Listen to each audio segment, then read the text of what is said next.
हरे कृष्णा, राधे राधे दोस्तों। आप सभी माताएं एवं बहनों का दिन शुभ और मंगलमय हो। आप सभी माताएं एवं बहनों का गर्भावस्था की श्री कृष्ण रक्षा करें। आप सभी पर भगवान कृष्ण की कृपा सदा सर्वदा बना रहे। आज आप श्रवण करेंगे हमारे चैनल पर गर्भ कथा। माताएं एवं बहनें, हमें बहुत अच्छा लगता है कि आप हमारे वीडियो को इतना प्यार देते हैं और आप अपने कमेंट्स के माध्यम से हमें बताते हैं कि कहानी आपको अच्छी लगती है, ये वीडियो आपको अच्छी लगती है। हमें बहुत खुशी होती है ये जानकर कि हम जो कथाएं लेकर आते हैं वो आपको अच्छी लगती हैं। तो हमें उम्मीद है कि आगे भी आप इन कथाओं को ज़रूर श्रवण करेंगे और जितनी भी हमारे माताएं एवं बहनें हैं गर्भावस्था में हैं उनके साथ ज़रूर शेयर करेंगे ताकि ये गर्भ कथा की लाभ वो माताएं एवं बहनें भी ले सके और अपने गर्भ में पल रहे शिशु को भी ज़रूर सुनाएं। कहते हैं कि एक गर्भ कथा सुनने से गर्भस्थ शिशु में भगवान के जैसे ही गुण आते हैं। कहा जाता है कि अगर प्रेगनेंसी में पूरी भागवत ना भी सुन पाए तो कृष्ण के जन्म के समय की स्तुति गर्भस्थ शिशु को जरूर ही श्रवण कराना चाहिए। इस श्रवण करने से गर्भस्थ शिशु में भगवान के जैसे ही गुण आते हैं। तो माताएं एवं बहनों, वीडियो में आगे बढ़ने से आप लोग से निवेदन है कि आप सभी अगर वीडियो अच्छी लगेगी तो वीडियो को लाइक कीजिएगा और कमेंट्स में हरे कृष्णा जरूर लिखिएगा। तो चलिए आइए श्रवण करते हैं गर्भ कथा। गर्भ अर्थात जीवन का प्रारंभिक चरण जो एक स्त्री के गर्भ में 9 माह तक पलता है। यह न केवल शारीरिक रूप से बल्कि भावनात्मक और आध्यात्मिक रूप से भी माता और शिशु के बीच एक गहरा संबंध स्थापित करता है। गर्भ का महत्व केवल एक नया जीवन जन्म देने तक सीमित नहीं है बल्कि पूरे परिवार, समाज और यहाँ तक कि राष्ट्र की नींव रखता है। यह कथा गर्भ के रहस्यमय पूर्ण गर्भवास में पला शिशु की और भगवान के माता के में स्थान प्राप्त चढ़ाव और समाज की सोच को दर्शाती है। प्रथम अध्याय सुनिए। एक नया जीवन की। सुनीता और राजेश की शादी को 3 वर्ष हो चुके थे। दोनों के जीवन में प्रेम था, परंतु अब वे अपने परिवार को आगे बढ़ाने का सपना देख रहे थे। कई प्रयासों के बाद एक दिन जब सुनीता ने गर्भावस्था जांच की तो उसकी खुशी का ठिकाना न रहा। रिपोर्ट में 2 गुलाबी रेखाएं देखकर उसकी आंखों में आंसू आ गए। उसने तुरंत राजेश को फ़ोन किया जो ऑफिस में था। राजेश, तुम जल्दी घर आ सकते हो। राजेश ने उसकी आवाज़ में उत्साह महसूस किया। क्या हुआ, सब ठीक तो है? हाँ, सब ठीक है, पर एक बहुत बड़ी खबर है। राजेश भागता हुआ घर आया। जब सुनीता ने उसे रिपोर्ट दिखाई तो उसके चेहरे पर एक अद्भुत चमक आ गई। हम माता पिता बनने वाले हैं। यह वाक्य दोनों के लिए अविस्मरणीय था। दोनों की आंखों में सपने थे, खुशियाँ थी और एक नई यात्रा की शुरुआत हो रही थी। गर्भधारण के कुछ सप्ताह बाद सुनीता को धीरे धीरे महसूस होने लगा कि उसके शरीर में बदलाव आ रहे हैं। मतली, थकान और अजीब सी भूख उसे नई दुनिया में खींच रही थी। लेकिन सबसे अधिक चौंकाने वाली बात यह थी कि उसे अपने गर्भ में पल रहे शिशु की उपस्थिति महसूस होने लगी थी। गर्भ के भीतर शिशु धीरे धीरे विकसित हो रहा था। पहले कुछ सप्ताहों में वह एक छोटे से बिंदु की तरह था, फिर धीरे धीरे उसका हृदय धड़कने लगा। विज्ञान कहता है कि गर्भ के 3रे महीने तक शिशु माँ की आवाज़ सुन सकता है। एक रात सुनीता ने हल्का सा संपदन महसूस किया। राजेश, लगता है कि हमारा बच्चा मुझसे बात कर रहा है। राजेश ने प्यार से उसका हाथ पकड़ लिया। मैं भी महसूस करना चाहता हूँ। धीरे धीरे शिशु का आंदोलन स्पष्ट होने लगा। हर बार जब सुनीता किसी मधुर संगीत को सुनती तो उसे हल्की हल्की हरकत महसूस, ऐसा लगता था मानो शिशु भी संगीत का आनंद ले रहे हो। गर्भावस्था का 3रा महीना माँ के मनोभाव। गर्भावस्था केवल शारीरिक परिवर्तन ही नहीं बल्कि मानसिक और भावनात्मक बदलाव से भी बड़ी होती है। कभी कभी सुनीता को अत्यंत खुशी होती तो कभी बिना किसी कारण के वह रोने लगती। एक दिन उसने अपनी माँ से पूछा, माँ, क्या तुम्हें भी ऐसा ही महसूस होता था? उसकी माँ हंसते हुए बोली, बिल्कुल, ये एक माँ बनने की प्रक्रिया का हिस्सा है। तुम अब केवल अपने लिए नहीं जी रही बल्कि एक और आत्मा को जीवन दे रही हो। यह बदलाव स्वाभाविक है। राजेश ने भी अपनी ओर से पूरी कोशिश की कि सुनीता को किसी तरह की परेशानी ना हो। वह उसका खास ख्याल रखता, उसे अच्छा भोजन देता और उसका हौसला बढ़ाता। भारतीय समाज में गर्भावस्था को लेकर कई मान्यताएं और परंपराएं हैं। जैसे जैसे सुनीता की गर्भावस्था आगे बढ़ी, वैसे वैसे उसे समाज की विभिन्न प्रतिक्रियाएं मिलने लगी। कुछ बुजुर्ग महिलाएं कहती, लड़का होगा तो वंश बढ़ेगा। सुनीता यह सुनकर विचलित हो जाती। उसने मन ही मन सोचा, क्या बेटा बेटी में इतना अंतर होता है? उसने और राजेश ने तय किया कि वे अपने बच्चों को बिना किसी भेदभाव के पालेंगे, चाहे वह लड़का हो या लड़की।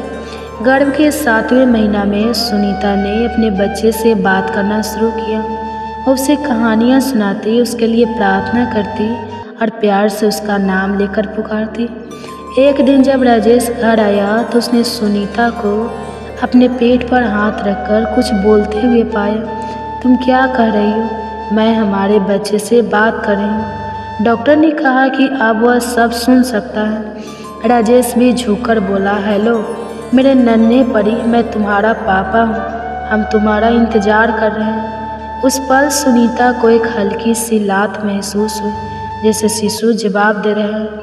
जैसे जैसे समय नज़दीक आया, सुनीता की भावनाएं मिलजुली थी, उत्साह, डर और एक अनजानी खुशी। वह अस्पताल जाने की तैयारी कर चुकी थी। एक रात उसे तेज दर्द हुआ।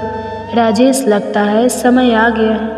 राजेश उसे लेकर अस्पताल भागा। डॉक्टरों ने बताया कि अब डिलीवरी का समय करीब है। कई घंटे की प्रसव पीड़ा के बाद सुनीता ने एक प्यारी सी बच्ची को जन्म दिया। जैसे ही डॉक्टर ने बच्ची को उसकी गोद में दिया, उसकी आंखों में आंसू बह निकले।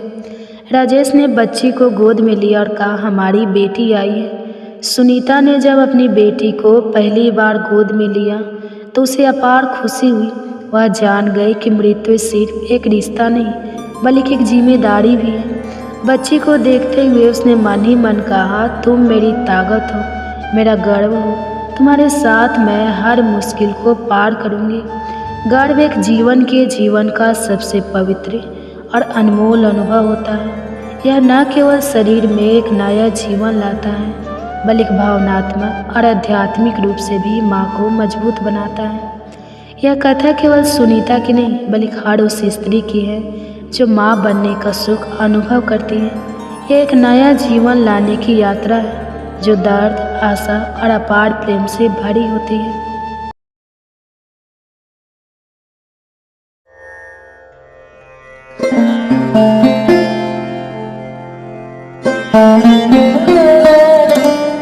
हरे कृष्णा, राधे राधे दोस्तों। आप सभी माताओं एवं बहनों का दिन शुभ और मंगलमय हो।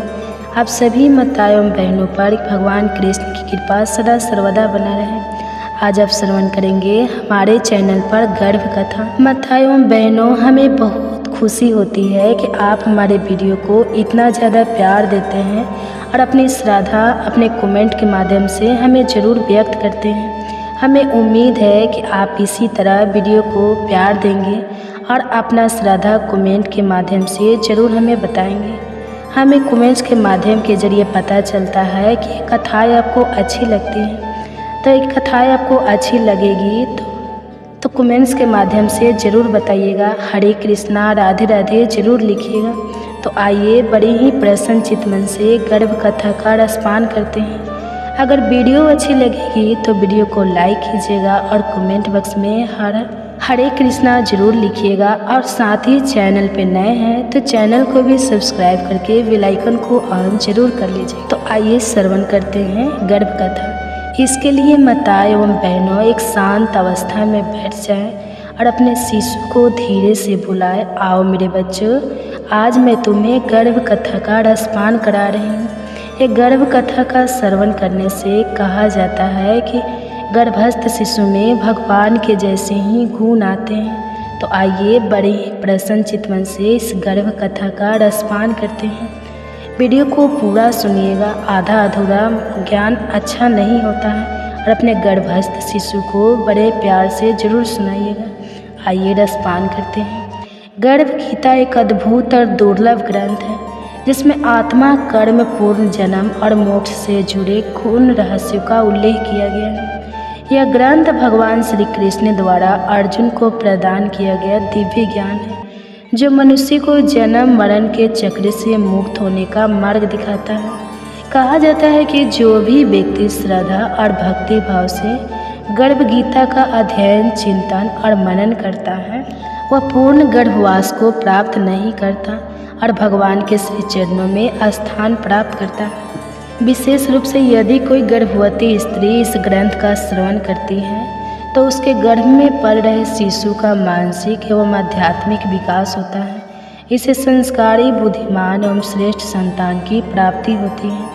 इसलिए हर गर्भवती महिला को गर्भ गीता का पाठ अवश्य करना चाहिए जिससे उसका संतान उत्तम विचारों वाला और दिव्य गुणों से युक्त हो सके।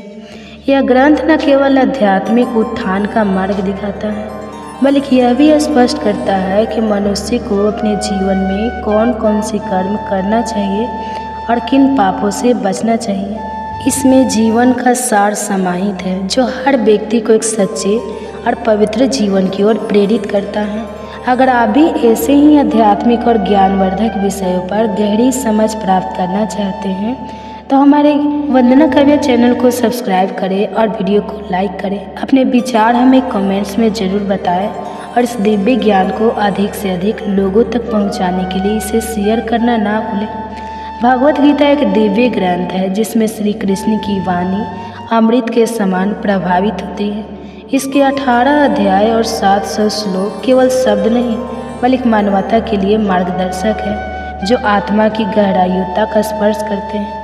लेकिन इसके अतिरिक्त भी एक रहस्यमय ज्ञान है। गर्भ गीता यह कोई अलग ग्रंथ नहीं बल्कि गीता का ही एक पवित्र अंश है जहाँ भगवान श्री कृष्ण और अर्जुन के बीच गुण स्वाद प्रकट होता है। गर्भ गीता में कोई अध्याय नहीं होते, कोई सीमाएं नहीं होती। यह केवल जीवन और जन्म के रहस्यों का एक गहरा स्वाद है। यहाँ श्री कृष्ण अर्जुन को यह समझाते हैं कि जीव क्यों जन्म लेता है, मृत्यु क्यों आती है और कैसे यह चक्र बार बार दोहराया जाता है।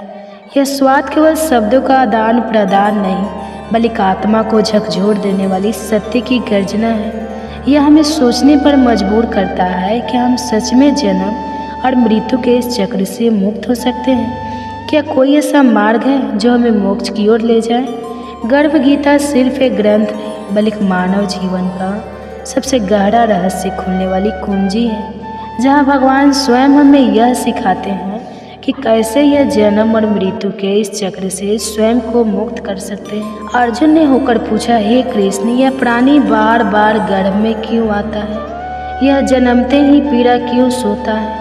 रोग, जरा और अतः मृत्यु की कठोर मार इसे क्यों झेलनी पड़ती है? वह कौन सा पवित्र कर्म है जिससे यह जन्म मरण के बंधन से मुक्त हो सके? भगवान श्री कृष्ण ने गंभीरता से उत्तर दिया, हे अर्जुन, यह मनुष्य ज्ञान और मोह में अंधा है। यह संसार के नश्वर सुखों में आसक्त होकर बार बार जन्म लेता है, बार बार मरता है। इसे कभी चैन नहीं मिलता। यह जिस वस्तु को पा लेता है उसे खोने का डर इसे सताता है और जो नहीं मिलती उसकी चाह में जीवन भर भटकता रहता है।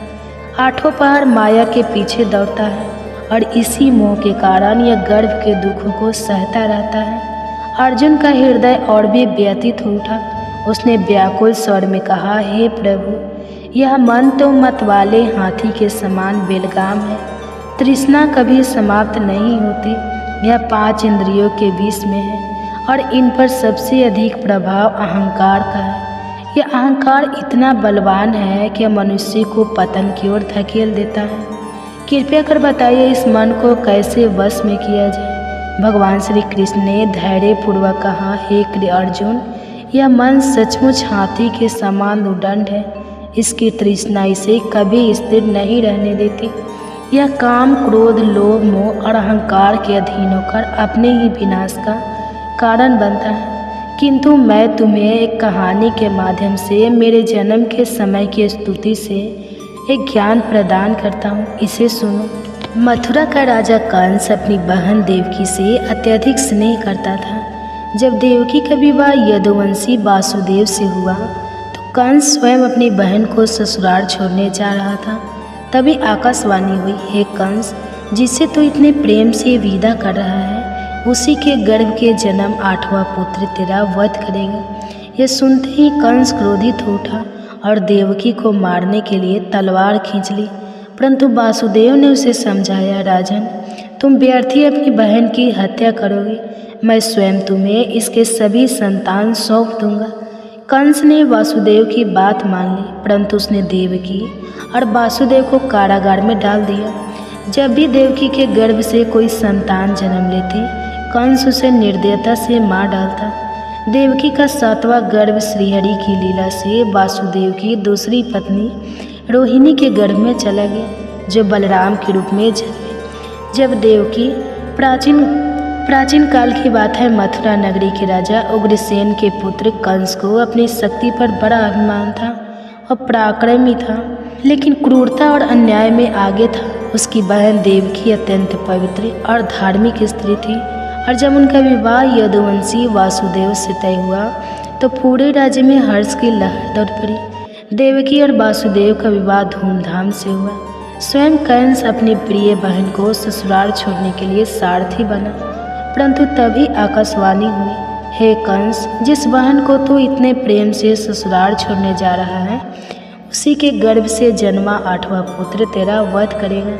यह सुनते ही कंस का हृदय भय और क्रोध से भर गया। उसने तलवार खींचकर देवकी को मारने का निश्चय किया, परंतु वासुदेव ने उसे शांत किया और वचन दिया कि वे देवकी के सभी संतानों को उसे सौंप देंगे। कंस ने उसकी बात मान ली, लेकिन सावधानी के लिए उसने दोनों को कारागार में डाल दिया। कारागार में रहने के दौरान देवकी ने एक एक करके 6 पुत्रों को जन्म दिया और कंस ने निर्दयता से उन सभी को मार दिया। देवकी और वासुदेव का हृदय पीड़ा से भर गया, लेकिन वे ईश्वर की इच्छा समझकर धैर्य बनाए रहे। जब देवकी के 7वें गर्भ का समय आया तो भगवान विष्णु की कृपा से वह गर्भ रोहिणी के गर्भ में स्थानांतरित हो गया। यही बालक बलराम के रूप में जन्मे। 8वें गर्भ में स्वयं भगवान विष्णु देवकी के गर्भ में है। इस समय पूरे वातावरण में दिव्य प्रकाश फैल गया। देवकी और वासुदेव को आभास हो गया कि यह कोई साधारण शिशु नहीं बल्कि स्वयं नारायण है। जैसे ही अष्टमी की रात आई, कारागार के द्वार स्वतः खुल गए। पहरेदार गहरी निद्रा में सो गए और वासुदेव के बंधन टूट गए। तभी शेषनाग ने आकर अपनी छत्र छाया में वासुदेव को गोकुल जाने का संकेत दिया।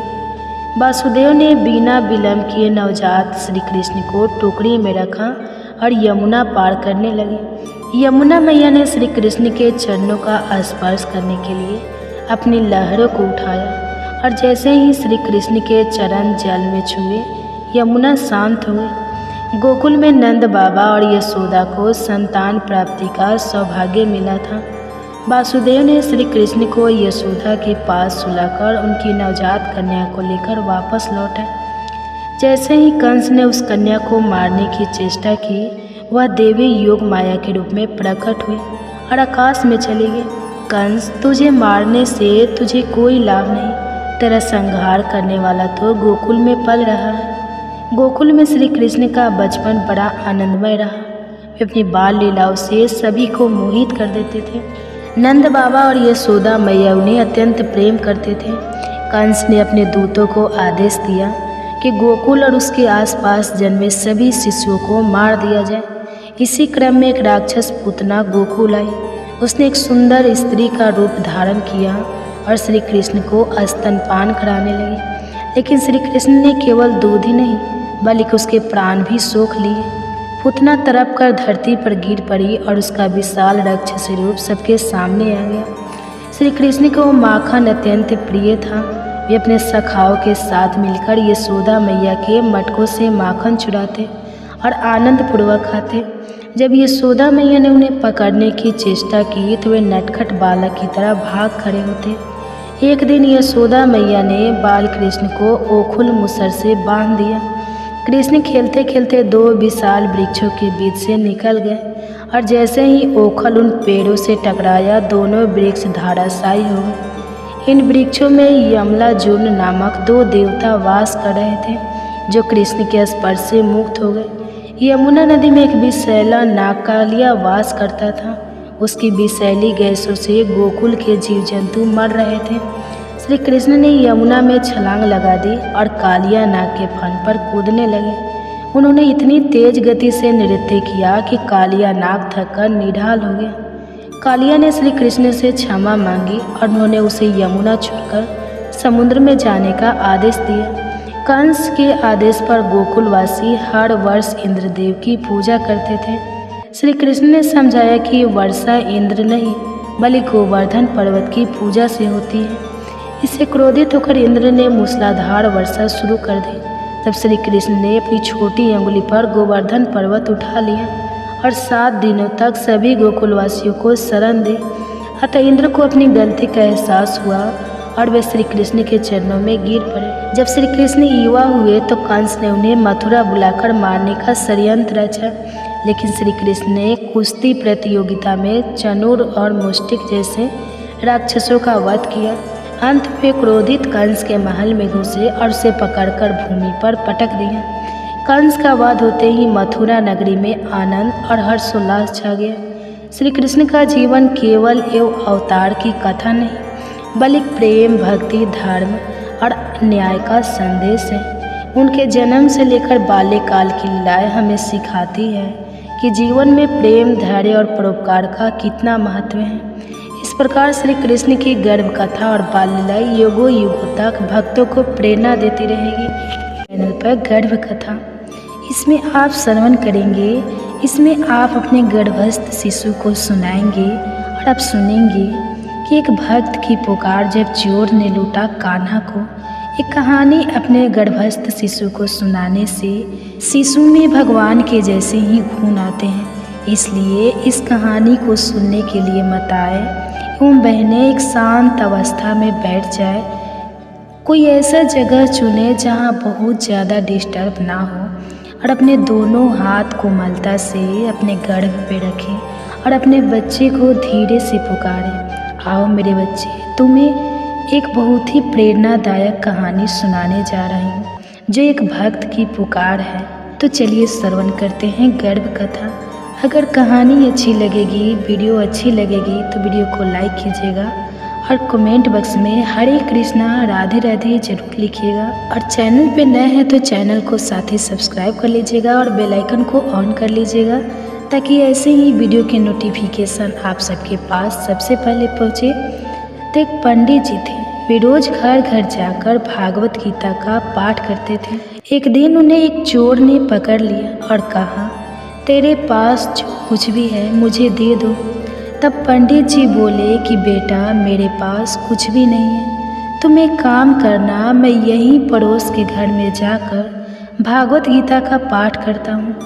वह यजमान बहुत दानी लोग हैं, जब मैं कथा सुना रहा हूँगा तब उनके घर में जाकर चोरी कर लेना। चोर मान गया। अगले दिन जब पंडित जी कथा सुना रहे थे तब वो चोर भी वहाँ आ गया। तब पंडित जी बोले कि यहाँ से मीलों दूर एक गांव है वृंदावन, वहाँ पर एक लड़का आता है जिसका नाम कान्हा है। वह हीरो जवाहरात से लादा रहता है। अगर कोई लूटना चाहता है तो उसको लूटो। वह रोज़ रात को उस पीपल के पेड़ के नीचे आता है जिसके आसपास बहुत सी झाड़ियाँ हैं। चोर ने यह सुना और खुशी खुशी वहाँ से चला गया। वह चोर अपने घर गया और अपनी बीवी से बोला कि आज मैं एक कान्हा नाम के बच्चे को लूटने जा रहा हूँ, मुझे रास्ते में कुछ खाने के लिए कुछ बांध कर दे दो। पत्नी ने कुछ सत उसको दे दिया और कहा कि बस यही है जो कुछ भी है। चोर वहाँ से यह संकल्प लेकर चला कि अब तो मैं उस कान्हा को लूट के ही आऊँगा। वह पैदल ही पैदल टूटे चप्पल में ही वहाँ से चल पड़ा।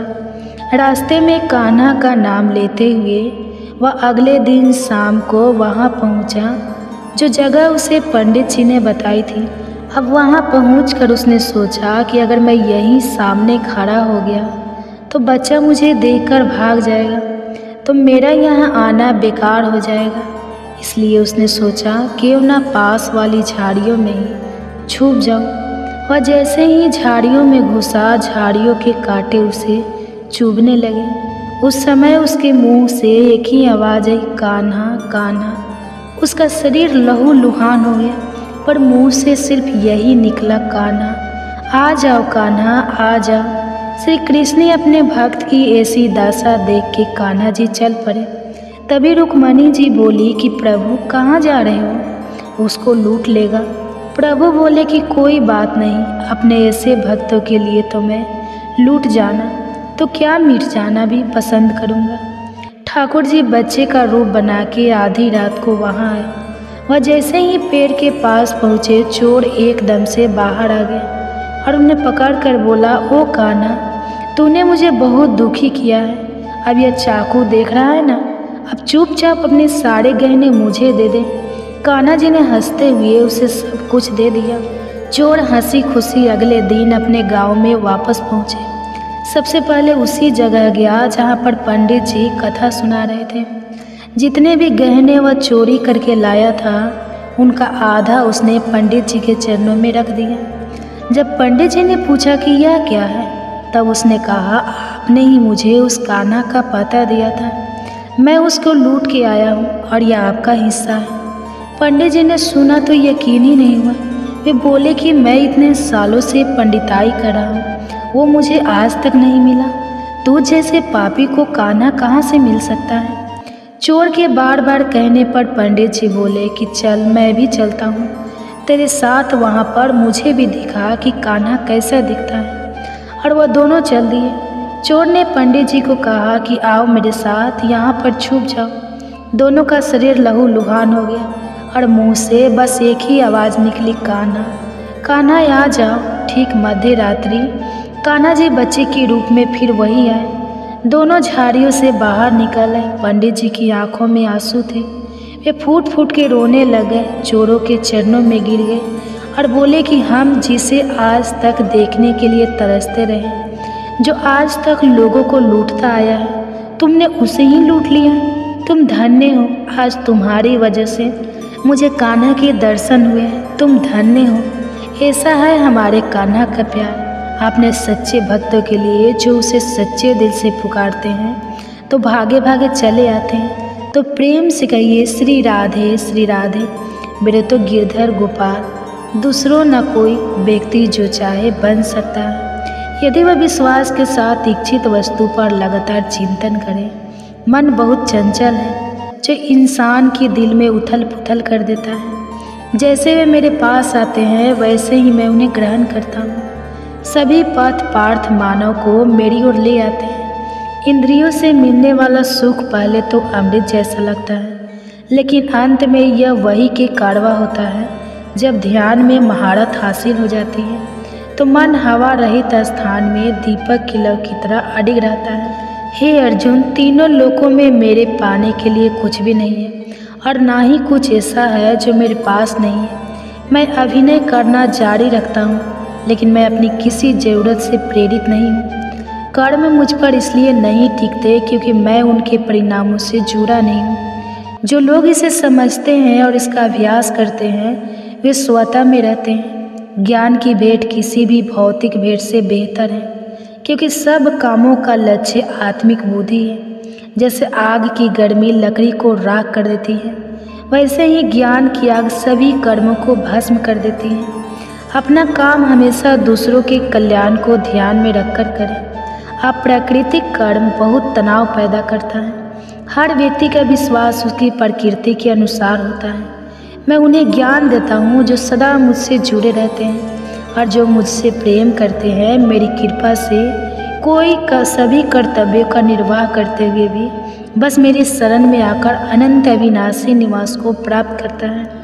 जो कार्य में निष्क्रियता और निष्क्रियता में कार्य देखता है, वह एक बुद्धिमान व्यक्ति है। मैं धरती की मधुर सुगंध हूँ, मैं अग्नि की उष्मा हूँ, मैं ही सभी जीवित प्राणियों का जीवन भी और मैं ही सन्यासियों का आत्मसंयम हूँ। तुम उसके लिए शोक करते हो जो शोक करने की योग्य नहीं, और फिर भी ज्ञान की बातें करते हो। बुद्धिमान व्यक्ति न जीवित और न ही मृत व्यक्ति के लिए शोक करते हैं। बुद्धिमान व्यक्ति को समाज कल्याण के लिए बिना आसक्ति के काम करना चाहिए। कर्म मुझे बांधता नहीं, क्योंकि मुझे कर्म के प्रतिफल की कोई इच्छा नहीं। श्री कृष्ण का कहना है कि मनुष्य को हमेशा अपने मन में यह विचार लाना चाहिए कि ईश्वर के अलावा कोई और उसका इस संसार में सहारा नहीं है। अहंकार तब जब हम यह भूल जाते हैं कि जो प्रशंसा हमें मिल रही है वह हमारे गुणों की होती है, ना कि हमारी। भगवान श्री कृष्ण का कहना है कि संसार का एकमात्र नियम है परिवर्तन। जो कल किसी और का था वह आज आपका है और कल किसी और का हो जाएगा। भविष्य की चिंता छोड़ दो। वही ईश्वर जिसने आज तक तुम्हारा साथ दिया है वह कल भी तुम्हारी मदद करेगा। आप वही बन जाते हैं जिस पर आपको विश्वास होता है कि आप बन सकते हैं। जो कुछ भी आपके साथ घटित हुआ है वह अच्छे के लिए हुआ है। जो हो रहा है वह भी अच्छे के लिए है और जो आगे होगा वह भी आपके भले के लिए होगा। श्री कृष्ण कहते हैं कि बुरे कर्म अनायास हो जाते हैं, जबकि अच्छे कर्म स्वेच्छा से किए जाते हैं। अगर व्यक्ति शिक्षा से पहले संस्कार, व्यापार से पहले व्यवहार और भगवान से पहले माता पिता का सम्मान करे तो उसका जीवन कभी भी परेशानियों से ग्रस्त नहीं होगा। भगवान श्री कृष्ण कहते हैं कि संसार में कुछ भी समाप्त नहीं होता। हर अंत के बाद एक नई शुरुआत का इंतजार होता है। जीवन में कभी अवसर मिले तो दूसरों के सारथी बने, ना कि स्वार्थी। धर्म का असली रूप कर्मों से भी परिशासित होता है। कर्मों के बिना धर्म की कोई असल पहचान नहीं है। श्री कृष्ण कहते हैं कि आत्मा शाश्वत है, इसलिए मृत्यु से डरने का कोई कारण नहीं है। अपना मन हमेशा कार्य पर केंद्रित रख, परिणाम या इनाम की चिंता ना करें। श्री कृष्ण कहते हैं कि मैं ही इस सृष्टि का निर्माण, पालन और संहार करता हूँ। लोग सत्य को छुपाने की कोशिश करते हैं, लेकिन सत्य कभी भी दब नहीं सकता और ना ही मिट सकता है। मौन सबसे अच्छा जवाब है। जब सामने वाले व्यक्ति के लिए आपके शब्दों की कोई अहमियत ना हो। भगवान श्री कृष्ण कहते हैं कि जब भी संसार में अधर्म बढ़ेगा और धर्म कमज़ोर होगा तब मैं ताड़ लूँगा और धर्म की पुनः स्थापना करूँगा। मनुष्य की आस्था की असली परीक्षा तब होती है जब उसे उसकी इच्छाएं ना मिले, फिर भी वह भगवान के प्रति आभार महसूस करे। जीवन और युद्ध में सफलता केवल 3 गुणों से मिलती है: धैर्य, धर्म और साहस। श्री कृष्ण कहते हैं कि जो व्यक्ति अपने मन पर नियंत्रण नहीं रखता उसका मन उसे नियंत्रित कर लेता है और वही उसका शत्रु बन जाता है। समय जैसा भी हो, मनुष्य को हमेशा अपने परिवार के साथ रहना चाहिए। परिवार के साथ सुख आए तो वह बढ़ता है और दुख आए तो वह बढ़ जाता है। श्री कृष्ण कहते हैं कि अच्छे लोगों का संग भगवान श्री की कृपा से मिलता है, लेकिन बुरी संगति का चुनाव हम खुद करते हैं। मनुष्य को हमेशा अपनी वाणी पर संयम रखना चाहिए, क्योंकि एक बार वाणी से निकला शब्द कभी वापस नहीं आता। सुख और दुख का आना जाना जैसे सर्दी गर्मी का बदलाव है, इसलिए हमें इनसे प्रभावित नहीं होना चाहिए। श्री कृष्ण कहते हैं कि मैं हमेशा तुम्हारे पास और साथ रहता हूँ, चाहे तुम कुछ भी कर रहे हो। कृष्ण कहते हैं अगर आप किसी को छोटा समझ रहे हैं तो यह आपके अहंकार का परिणाम है या आप उसे ठीक से नहीं देख रहे हैं। जीवन में कभी निराश मत हो, क्योंकि कमज़ोर वक्त होता है, आप नहीं। जब व्यक्ति अपनी इंद्रियों के वश में होता है तो हमेशा समस्याओं का सामना करता है। व्यक्ति उस चीज़ पर शोक करता है जो उसके योग्य नहीं होती। एक बुद्धिमान व्यक्ति कभी किसी जीवित या मृत के लिए शोक नहीं करता। अगर आप दूसरे से अच्छे की उम्मीद रखते हैं तो खुद भी बुरा करके उन्हें निराशा ना करें। संकट केवल तुम्हारे भीतर छुपी शक्ति को बाहर लाने का एक अवसर है। विश्वास रखो, तुम्हारा संघर्ष तुम्हें महान बनाएगा। जब तुम मुश्किलों से घिरे होते हो, भगवान तुम्हारे साथ होते हैं। यही तुम्हारी ताकत है, यही तुम्हारा सहारा है। जितना गहरा अंधेरा होता है उतनी ही चमकदार रोशनी सामने होती है। मुश्किलों का सामना करना जीवन की सच्ची परीक्षा है।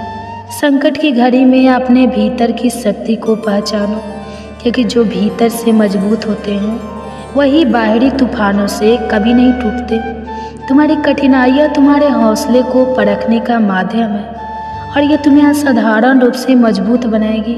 समस्या चाहे जैसी हो, तुम उससे कहीं ज़्यादा बड़े हो। जैसे पत्ते तूफान के बाद भी झड़ते नहीं, वैसे ही तुम भी हर कठिनाई के बाद मजबूत हो जाओगे। कभी हार मत मानो, क्योंकि जीवन में हर संघर्ष तुम्हें नया अनुभव और शक्ति देता है।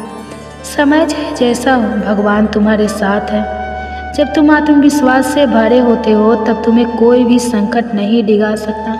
जो गहरी परेशानियों से गुजरता है वही असल में जीवन को समझता है। संकट के बाद ही सफलता की पहचान होती है। जो आदमी मुश्किलों से डरता नहीं वही सच्चा योद्धा कहलाता है। हर चुनौती के बाद सफलता तुम्हारे कदम चूमेगी। कभी भी अपने रास्ते में आने वाली मुश्किलों से घबराना नहीं चाहिए। याद रखो, बिना अंधेरे के उजाला नहीं आता और बिना संघर्ष के सफलता नहीं मिलती। संकट तुम्हारी ताकत को बढ़ाने का एक साधन है। जब तुम इसे सच्चे मन से स्वीकार करते हो तभी तुम परिपूर्ण होते हो। कभी भी यह मत सोचो कि तुम अकेले हो। भगवान हमेशा तुम्हारे साथ होते हैं और तुम हर कठिनाई उभरने की शक्ति रखते हो। धैर्य और विश्वास रखो, तुम जो चाहो वही पा सकते हो। हर मुश्किल के बाद तुम्हारी मंजिल और करीब होगी। धीरज और समर्पण के साथ जो संघर्ष करता है वही जीवन में हर कठिनाई को पार करता है। मुसीबत चाहे कितनी भी बड़ी हो, भगवान की कृपा से तुम उसे पार कर सकोगे अगर तुम विश्वास से भरे रहोगे। संकट में ही छुपी होती है सफलता। अगर तुम खुद पर विश्वास रखते हो तो कोई भी मुश्किल तुम्हें डिगा नहीं सकती। समय की सबसे बड़ी परीक्षा संकट होती है, लेकिन तुम उसे पार करके अपने जीवन की सच्ची पहचान पा सकते हो। कभी भी अपने मार्ग से मत हटो, चाहे कितनी भी कठिनाइयाँ क्यों ना आए। भगवान तुम्हारे साथ है। तुम्हारी आत्मा से जो जुड़ा होता है वही हर कठिनाई से लड़ सकता है। आत्मविश्वास और भगवान की कृपा तुम्हें हमेशा मार्गदर्शन देगी। जो अपने कर्म के फल के प्रति आसक्ति को नहीं छोड़ सकते वे मार्ग से कोसों दूर है। कठिन समय में आत्मविश्वास और आस्था से बढ़कर कोई सहारा नहीं होता। अपने भीतर विश्वास रखो, तुम हर मुश्किल को पार कर सकते हो। समय चाहे जैसे हो, अपने कर्मों में निष्ठा और ईमानदारी बनाए रखो। यह तुम्हें हर स्थिति से बाहर निकालेगी। जो अपने भीतर से हार नहीं मानता वही जीवन के कठिन द्वार से निकलकर सफलता की ओर बढ़ता है। दुनिया में हर संघर्ष का उद्देश्य तुम्हें जीवन का सच्चा रूप दिखाना है। इसे आत्मसात करो और आगे बढ़ो। तुम्हारी शक्ति किसी से भी ज़्यादा है, बस ज़रूरत है खुद पर विश्वास करने की। अपने प्रयासों से तुम हर मुश्किल को पार कर सकते हो। कठिन समय के बाद ही सफलता के दरवाजे खुलते हैं। जो धैर्य रखता है वही सच्चा विजेता है। समय चाहे जैसा हो, अपना कर्तव्य निभाते रहो। सफलता के हर कदम में यही तुम्हारी जीत छिपी है। जब तक तुम अपने लक्ष्य पर ध्यान केंद्रित रहते हो, कोई भी कठिनाई तुम्हारे रास्ते को नहीं रोक सकती।